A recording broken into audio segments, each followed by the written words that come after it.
Here's what the culprit used to get from the roof to the ground. The toilet paper? The same toilet paper that was used as the murder weapon. That's why we didn't find it anywhere else. Not at the scene of the crime, nor on Miu's body. It was outside the mansion. Hold on. If they used the toilet paper as a rope to get down from the roof, then they need to tie it to something. But there was nothing to tie it to. I know because I investigated the roof. You're stubborn, Kaito. You're still going on about this. Of course I am! I'm gonna believe in Gonta till the very end! No, there was something that the toilet paper could have been tied to. What?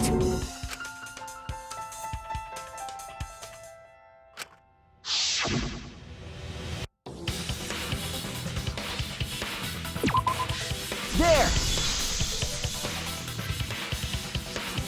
The binoculars on the rooftop. The toilet...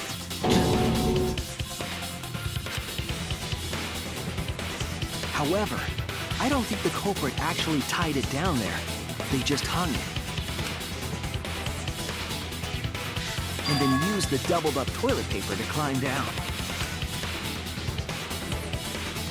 But in that case, they would have had to tug on it in order to take it down. Yep, that's correct. Because I came up with that idea. But I thought I told Gonta to put the toilet paper back in the bathroom. Oh, I guess you ran into someone on the way and then threw it somewhere close by.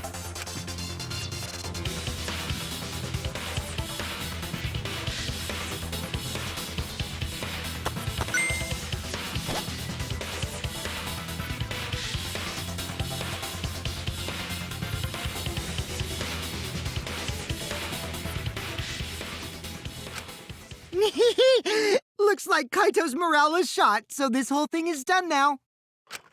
The matter does appear to be settled. It's... So, it's true. Gonta really killed Miu. But I'm the one who came up with the plan. Anyway, just admit your crime, Gonta. Even though you don't remember, you still did it. But why did Gonta do such a terrible thing? Wait, before you start crying, you gotta admit your crime first. Stop. I won't let you, Kokichi. If anyone is gonna get him to confess, it's me. Gonta, I'm going to look back at the whole case one more time, okay? When you're convinced, you just let me know, all right? Let's...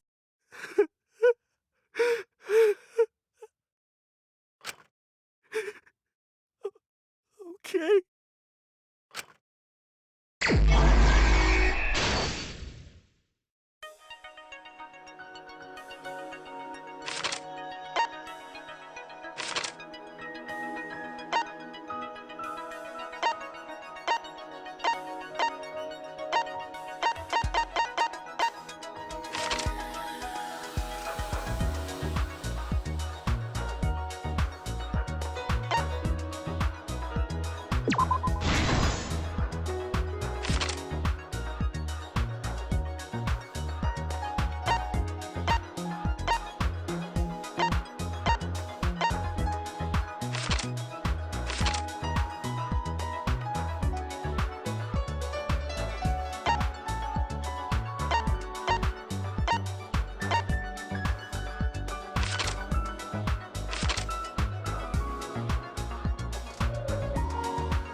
This is the truth of the case!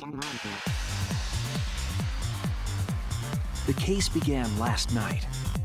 After being convinced by Mew, we all logged in to the virtual world.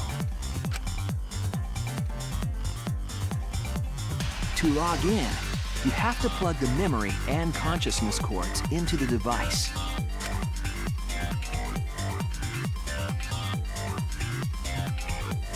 So, we all plug those cords into our helmets and enter the virtual world.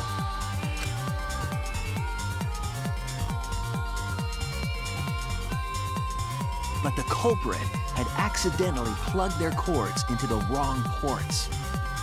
Because of this, a connection error occurred between the culprit's brain and their avatar.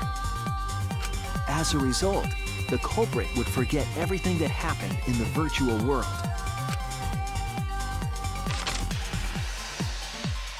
It's possible that this had an effect on their avatar's personality as well. Because I can't believe that someone so kind could commit murder. But we had no idea this error even happened.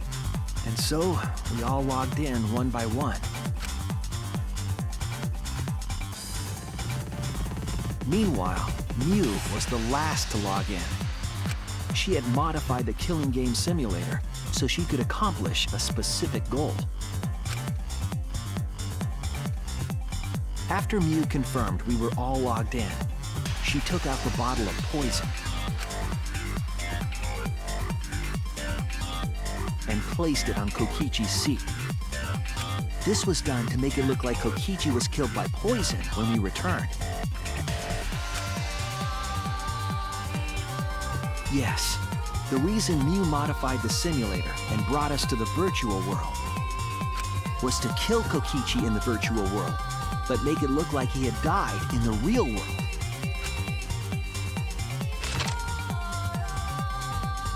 After we had all logged in, Mew explained the world to us. Use the salon phone to log out. Objects are unbreakable. Your avatars use all 5 senses. She also explained the map of the virtual world in the mansion's entrance hall. But her explanation was intentionally false. She wanted us to misunderstand the world. However, one of us was able to see through her scheme.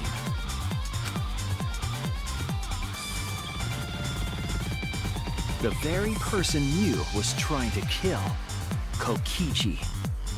Kokichi was going to use Mew's plan against her and plotted her murder. But Kokichi wouldn't do it himself. He used a patsy to be the culprit in this case.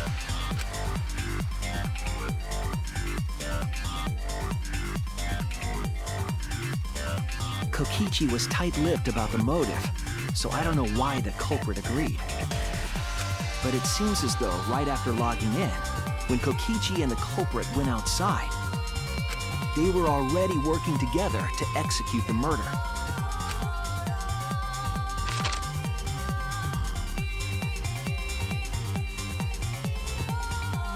Eventually, we met up with Kokichi and crossed the river to the chapel. Mew had us split up to try to find some secret of the outside world.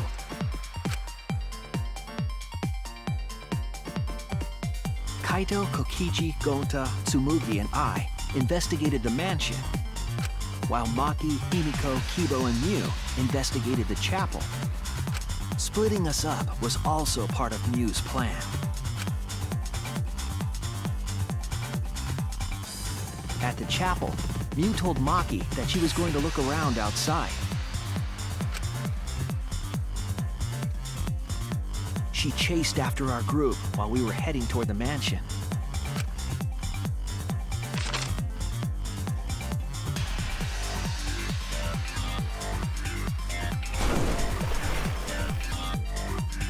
Once she made sure we were across, she dropped the bridge into the river.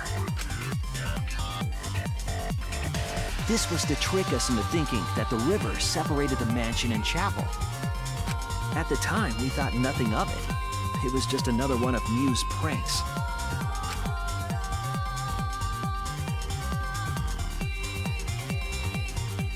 That's why we continued with the original plan to find the secret of the outside world. We went to the mansion and split up to look for clues. Kokichi searched the salon. Kaito searched the roof. Tsumugi searched the dining room. I searched the kitchen. And finally, the culprit searched outside the mansion.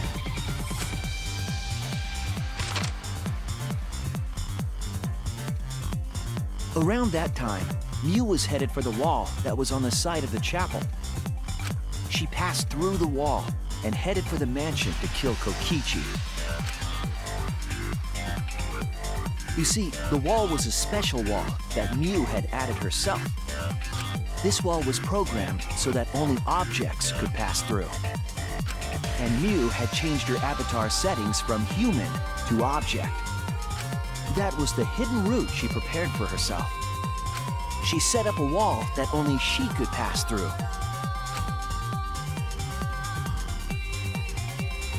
Mew headed toward the mansion, but she was seen by Tsumugi on the way.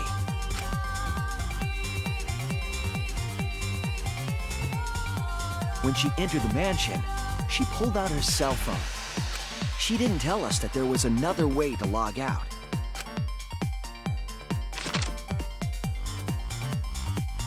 Then, she spoke a name into the phone, which forced that person to log out. It was Kaito who was on the roof at the time. The same roof where Kokichi and Mew were going to meet. By having Kaito search the roof and then forcing him to log out, she was making him look the most suspicious, but her plan didn't go smoothly.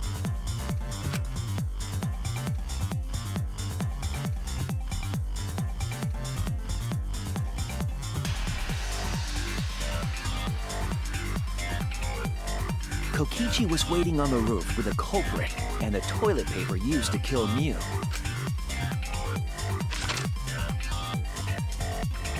While Mew was distracted by Kokichi, the culprit snuck up from behind.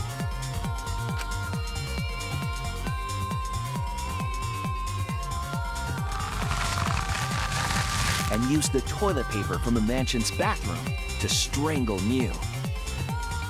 This was only possible because objects in the virtual world are unbreakable.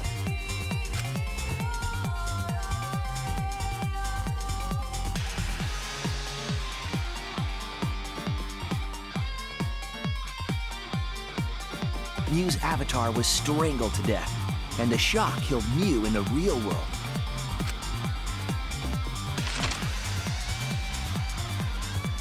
After the murder, Kokichi left the cleanup to the culprit and left the roof. He probably returned to the salon as soon as he could to avoid drawing suspicion. The culprit then took the lattice from the storage room and placed Mew's body on top along with the hammer and the cell phone.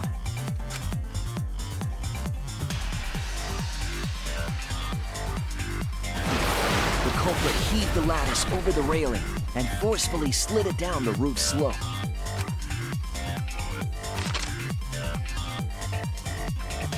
With a body on top of it, the lattice became a makeshift sled and flew off the roof.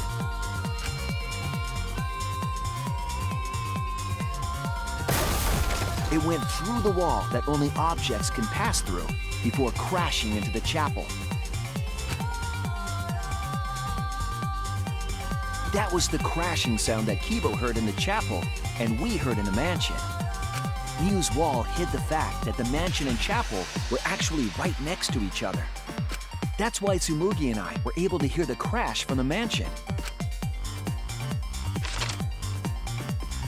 As the final step, the culprit had to then get off the roof. Because we were at the mansion, they couldn't take the stairs or they'd be seen.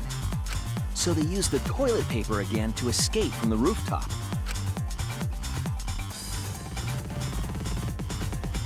They hung the toilet paper from the binoculars on the roof. and used it like a rope to climb down. Once the culprit was safely on the ground, they pulled at the toilet paper to retrieve it. They would have returned it to the bathroom, but they ran into us as we were leaving the mansion. In a panic, the culprit tossed the toilet paper somewhere nearby.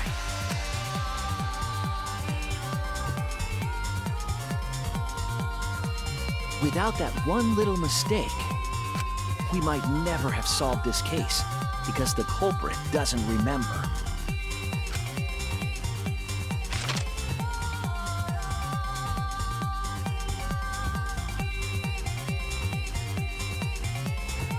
This is the truth you've forgotten, Gonta Gokuhara, the ultimate entomologist.